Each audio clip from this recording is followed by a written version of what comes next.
Today we're heading to Jammu and Kashmir, but we're looking past the usual headlines. We're diving into a different kind of challenge the region is facing, one against a rapidly changing climate. This is an absolutely beautiful, complex place right on the front lines of climate change, and they've actually put together a pretty ambitious plan to fight back. So let's get into it. All right, let's just start with a number that is, honestly, it's a gut punch. 10,000 deaths every single year. This isn't some abstract threat in a report. This is the very real human cost of air pollution right now in Jammu and Kashmir. And it's the powerful why behind everything we're about to talk about. And here's the thing. That devastating air pollution, it's really just one piece of a much bigger puzzle. The climate crisis here is a battle being fought on multiple fronts at once, with all these interconnected threats that are impacting health, energy, and just everyday life. So what does that actually mean for people's health? Well, it's like a domino effect. You've got acute respiratory illnesses, which are of course tied directly to that air pollution, but then, as the weather changes, you get new breeding grounds for insects, leading to more vector-borne diseases, and at the same time, water quality suffers, so you see a spike in waterborne illnesses. It's all connected. And it's not just people's health that's under pressure. Take a look at the strain on the power grid. As the weather gets more extreme, folks need more heating in the winter and, more cooling in the summer. Just look at that jump in electricity use in buildings in only 5 years. That's not a small increase, that's a massive surge, and it puts a huge amount of stress on the system. And this quote, wow, it just brings it all home, doesn't it? This isn't just about data points. It's about what people are actually living through. Can you imagine a thick, polluted fog just blanketing everything, making it hard to breathe, hard to see, making it hard to just get through your day? That is the reality this action plan is trying to change. So, faced with all of this, what do you do? Well, you don't just sit back, you create a plan. The region has put together this really comprehensive blueprint for resilience, a strategic response designed to tackle these challenges head-on and hopefully build a much more sustainable future. Let's see how they're planning to do it.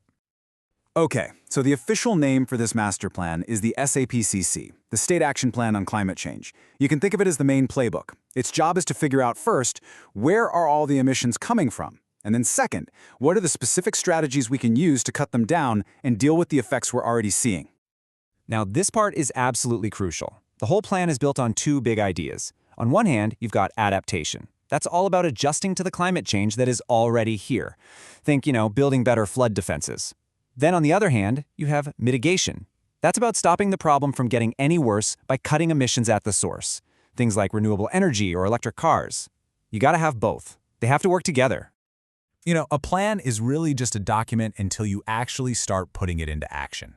So let's take a look at how this high-level strategy actually translates into real-world changes in the sectors that matter most. All right, first up, transport. If you want to clean up the air, you have to look at what's on the roads. And this chart is pretty eye-opening. Over half of all the vehicles registered in Jammu and Kashmir are two-wheelers. That right there gives the policymakers a really clear target to aim for. And so knowing that, the plan gets super specific. It sets these really ambitious goals to get new two-wheelers to go electric. But here's the really smart part. It's not just about the vehicles. They know that for this to work, you need the whole ecosystem. So they're also focused on building out a network of charging stations and battery swapping spots, which is absolutely key to making it a practical choice for people. Okay, so we've covered the roads, now let's talk about our homes. Remember that huge spike in electricity use we saw a minute ago? Well, this chart shows exactly where most of that energy is going. It's not the big office buildings, it's not commercial centers, it's domestic buildings. Our homes are, by far, the biggest piece of that pie. So how do you fix that? Well, you have to attack it from all sides. The plan calls for stricter building codes for any new construction, but it also includes programs to help people replace old energy-guzzling appliances and even offers incentives to building owners to make their properties more energy efficient. It's a whole package of solutions.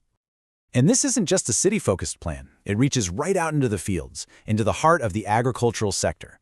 One of the key goals here is to replace thousands of old, polluting diesel pumps, the ones used for irrigation, with clean, solar-powered ones. That cuts emissions, and it lowers costs for farmers. It's a total win-win.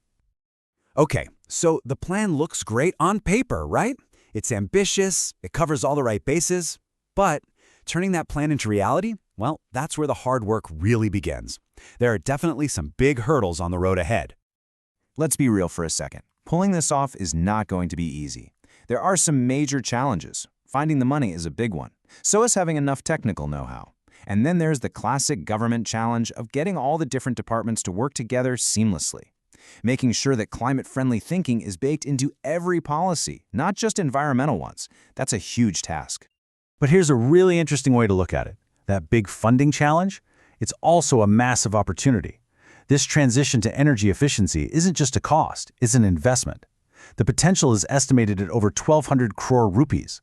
That's a serious economic engine for green growth, for new jobs, and for building a clean tech industry in the region. And at the end of the day, this can't just be a government thing. For this to really work, it has to be a team effort, right?